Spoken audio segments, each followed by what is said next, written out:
ulug'vor binolar yurtga yuz bo'lgay, ajdoddan avlodga yorug' iz bo'lgay, ko'rganda yashnagan qancha ko'z bo'lgay. Yangi O'zbekiston bitta jismi bu, islom olamining qadrin qasri bu. Bino bunyod bo'lar jon oromiga, boshqasi bo'y cho'zar shon oromiga. Bu qasr kavsardir aql jomiga, qurishda o'zbekning yangi asri bu, islom olamining qadrin qasri bu. Bunda buyuklarning ruhi ustuvor, Imom Buxoriyning nomin nuri bor. Kim qalb ko'zini ochsa takror va takror, ajdodga munosib elning nasli bu, islom olamining qadrin qasri bu. Ulug' Termuziylar, Bobo Naqshband, Ibn Sino o'ylagan orzuga monand, shonli Beruniyning shoniga payvand.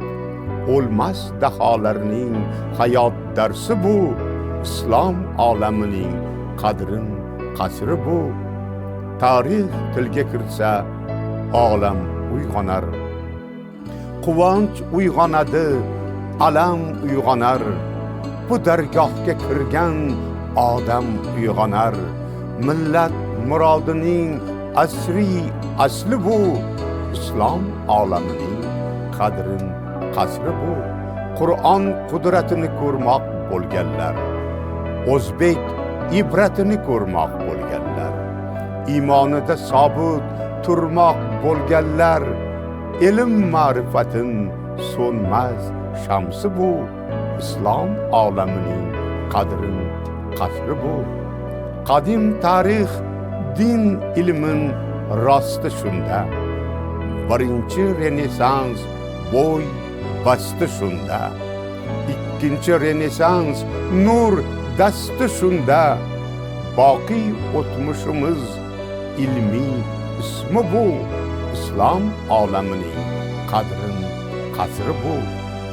Bunda bugunimiz kamoli bordir, uchinchi Renessans amoli bordir, yorug' kelajakning iqboli bordir. O'zbek o'zligining ko'klam fasli bu, islom olamining qadrin qasri bu. Allohning nazari tushgan vatan bu, dinu diyonatda boqiy chaman bu. Shukrimiz shaklida she'riy suxan bu, 3000 yillik tarix tiniq nasri bu, islom olamining qadrin qasri bu.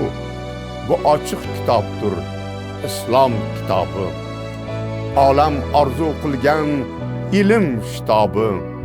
Yurtboshi niyatin jonbaxsh oftobi, yangi O'zbekiston yangi vasli bu, islom olamining qadrin qasri bu.